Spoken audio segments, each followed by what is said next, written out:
Yeah, how's it going? Today is 30th of December, Monday, and we're gonna be taking a look at some of the press releases, what's happening. Perhaps we might be able to find some of these opportunities, if anything, when soon we're gonna be entering New Year. Perhaps we can take a look at the job market and what's happening, right? And where to begin. There would be some of these articles, perhaps some of these articles would be very location based, since some of the people might be wondering where to begin. Perhaps other locations, depending on where you live, might offer different opportunities. But let's begin. First one, that would be students reminded to register for work experience.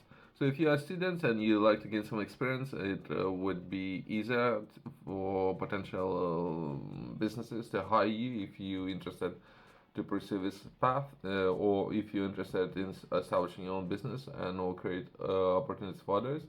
We're gonna take a look at some of the projects in just a second, but first, that will be teenagers in Plymouth are being reminded to register for work experience placements with the council before application window closes. So that would be more for students, and council might be able to receive these opportunities, as well as I thought it would be with university or college. They might have for some opportunities as well. If I were a business leader, I would reach out to different colleges and or universities, but it depends. Not necessarily all those universities would offer those opportunities, if anything. City councils might offer those opportunities anyway. So as a business, you might be interested in reaching out to council, I guess. That might be a path forward, right? If anything, we're gonna reflect on these opportunities in around April. I believe that's where a lot of opportunities or similar opportunities would be made available in the future, if not right now, right? Plymouth City Council is offering a number of placements for young people who live in the city, attending the city school, uh, care experience, or having education, health, and all care plan. Placements are available for students in year 10 to year 12. The council said it was committed to developing and providing opportunities for young people. Our work experiences week, okay, there's the entire week, but then perhaps it will be very unique. The council added event at the end of the week called Celebrate the Achievements of the Students successfully completed the scheme, meeting some of the council's senior leaderships in the process. Okay, uh, some of those opportunities can include engineering. Some of those opportunities can include construction work, perhaps sales, marketing, all these opportunities. Well, I thought we can reflect on different market, the hospitality market. Let's briefly let's touch on hospitality and what's happening. We won't go read the entire article. If we could reflect where we are on the calendar, we have just finished week 174. Overall, was a great week. There was a lot of conference calls, and it was overall productive week. Let's just say it this way. As well as we're progressing to, I haven't written down yet, week 175. And we're gonna be taking a look at marketing, as well as we're gonna be entering a new year soon in just a few days or so. And every second day we're gonna be looking at the marketing, as well as we're gonna be taking a look at marketing strategies, and we're gonna be closing week by taking a look at government contracts. Since that might be very unique experience, right? And I'm not looking to support this narrative. Perhaps there's a lot of circumstances, but I thought it might be worth touching on this opportunity, since a lot of businesses might be short on staff. It depends on the reasons, right? Closing entire floor of hotel rooms and offering £500 reward for new staff are just some of the ways hospitality owner is rural areas say that they have cope with the recruitment crisis, right? So perhaps there's a crisis of that. I don't know. Or I don't know. Depending on the sector, depending on the salary, depending on perhaps additional support packages for people, perhaps as well as some of these opportunities and how those opportunities would be created. If there's a shortage, this particular opportunity perhaps is in a different part of United Kingdom, right? So, but that might be an example, right? As well as just some of the points, right? Uh, we had no staff and we just couldn't find any. As well as they have the offer £500 reward for a year during the whole time. The only potential this business got only one person. We only last 12 weeks and we left after those 12 weeks. That could happen, right? Depending on the sector, depending on all these kind of things, right? As well as how strong of the systems would be built, as well as so I'll touch on it and let's progress. Let's take a look at other areas, right? Let's progress. So that would be well, human resources and some of the issues that a lot of businesses might be facing entering the new year. While we're reflecting on those, let's take a look at some of the developments, right?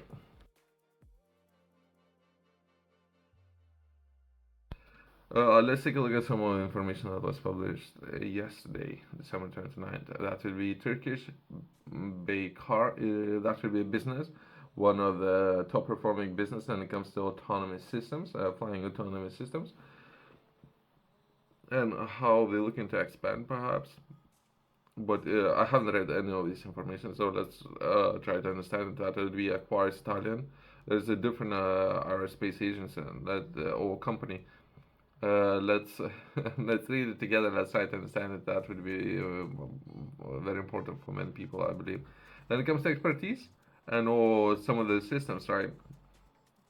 We were taking a look at Italy previously, where about 7 or perhaps more universities are developing expertise, knowledge, as well as they offering different competitions when it comes to aviation, and that would be high-paying sectors, quote unquote, kind of, I guess.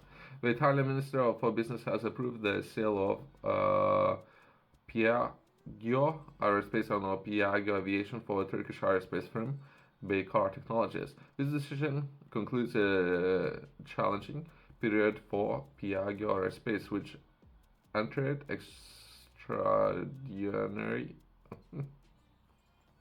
administration December 2018, so some time ago. Government appointed extraordinary commission reported in June 2003 that 18 express of interest had been submitted for the purchase of this company. I can pronounce this company's name properly, and everyone's most likely very upset. So let's progress without this company's name. The market is sending us encouraging signals. Most of the express of interest were submitted by the prominent business entities. The State Commission, oh, okay, there's a name there. And there's a different person there. Baykar bid was selected over 2 other international offers. The Extraordinary Commission determined that Baykar proposal was the best option for employees, creditors, and the future of the company. According to the minister, Baykar plans to preserve and expand Piaggio's production capabilities. The relaunch of the company is guaranteed, which with a clean and ambitious industrial vision, declared the Minister of Enterprise and made in Italy. Perhaps it's a European initiative where we're supporting different sectors, right? So there's a lot to unpack, and we're scrolling over a lot of information. But anyway, we are giving Piaggio Aerospace a future of strategic asset on the company with a long-term production perspective, safeguarding corporate, complex, and our workforce. Despite previous challenges, Piaggio Aerospace maintained operations and built robust order portfolio, which includes a upgraded version of the P180 aircraft. I don't know. Perhaps we can find something online in 2023.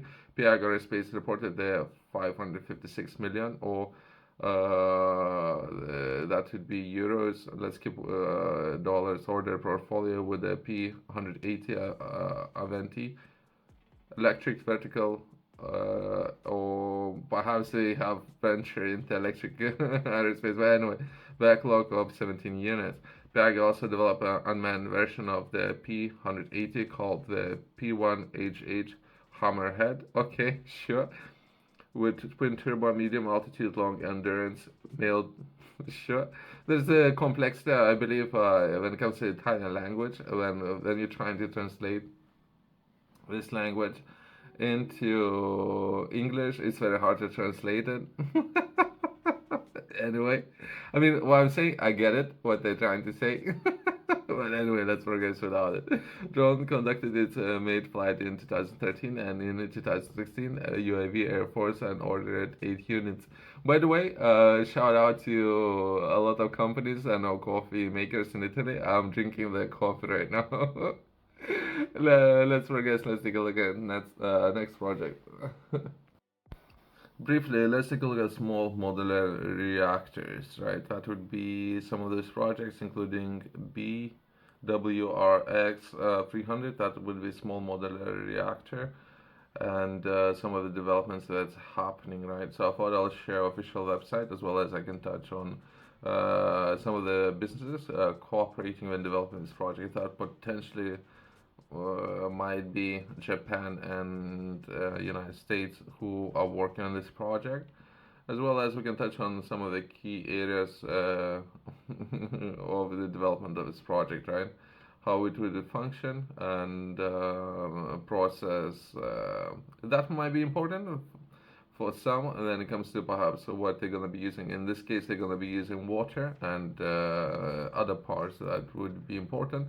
Design life that would be 60 years. When it comes to size, perhaps it would be able to generate more power, but I thought it might be able to be smaller. It isn't that big. Some of the articles that I have read yesterday, that would be minute and a half to walk around it, minute and a half. So it's not that big, but I thought, would it be possible to make it even smaller? It's very hard for me to do, as well as there might be compromises when it comes to safety. So, well, that's not necessarily a priority to make it smaller than it already is, right? As well as a lot of governments. In some of the press releases that we were taking a look at, that would be Australia, United States, perhaps UK is interested as well, since when it comes to first of its kind project, there are a lot of businesses are taking a look at Canada and Canada's development when it comes to this particular project, and if it's successful, current price, some of the information I was taking a look at, it could cost roughly about $1 billion to develop a first one. It might cost 6 times more, but when it comes to development at scale, this particular reactors might cost a lot cheaper if it really manufactured in a factory, quote unquote, right? But anyway, let's take a look at some of the developments in the UK.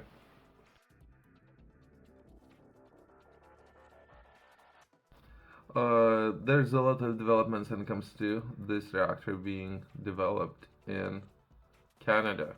If we're reflecting on UK, perhaps we're gonna be taking a look at what kind of engineers we're gonna need to do this or similar projects. That would be engineers as well as construction workers, right? So two types of different professionals, in addition to very skilled niche personnel when it comes to dual use technology or similar to nuclear or similar ones, right? Once that's been said, let's take a look at what some of the developments or memorandums of understanding when it comes to UK.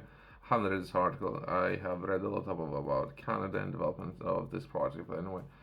GE Hitachi signs 4 memorandums of understanding focusing on UK's SMEs plan. That would be General Electric and Hitachi Nuclear Energy has signed memorandums of understanding with. There's different people up there. It's preparation for UK's ongoing small modular reactor selection contest. So as we speak, there's a lot of developments when it comes to who will be able to do it, who will be able to do it at the cost, if that will be manufacturing in a factory, and that would mean that the more orders people would be or companies would be able to order, the cheaper should get. So that would be, can we manufacture 100 of them?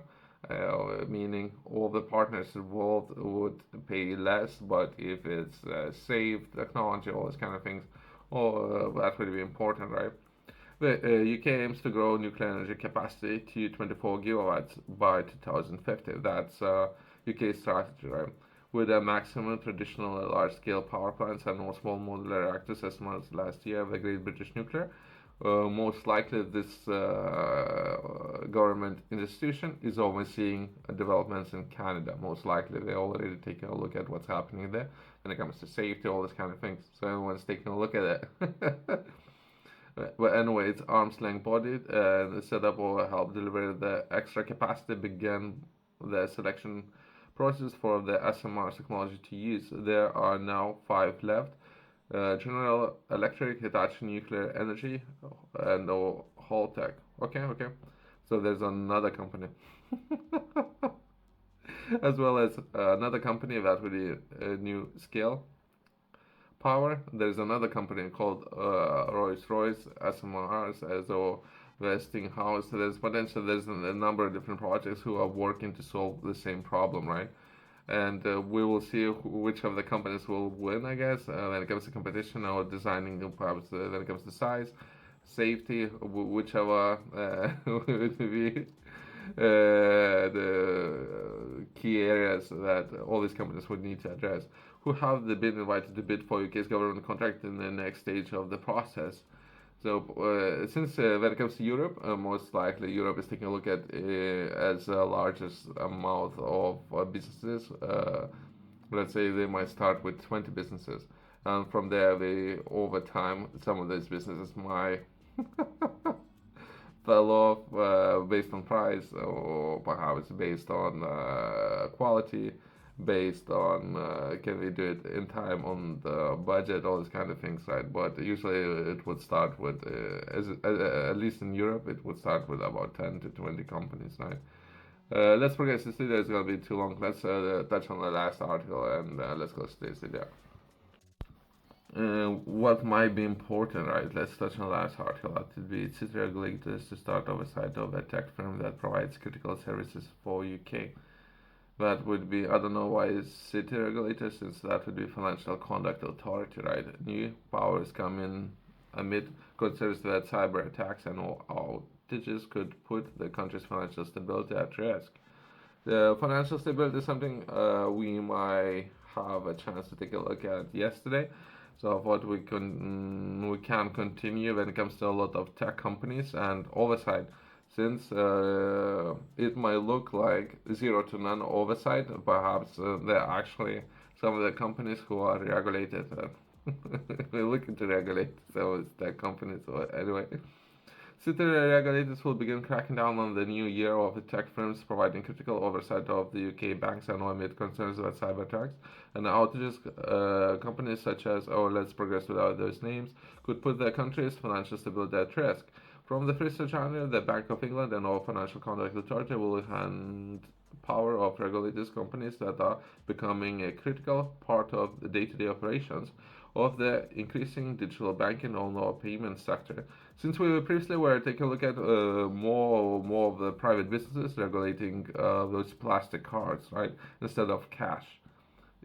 Some people might always consider having some cash just in case someone will go down in terms of cybersecurity.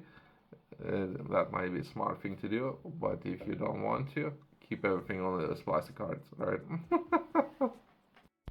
That includes companies that offer cloud storage, AI, and automated programs that can help detect fraud. Okay, so perhaps when it comes to sector, we still take a look at finance sector, right? No one's talking about it. Should I say it? Perhaps some of the computers is something that would be called very, very quantum computers, right? Very big and as of now, as well as very powerful computers, right?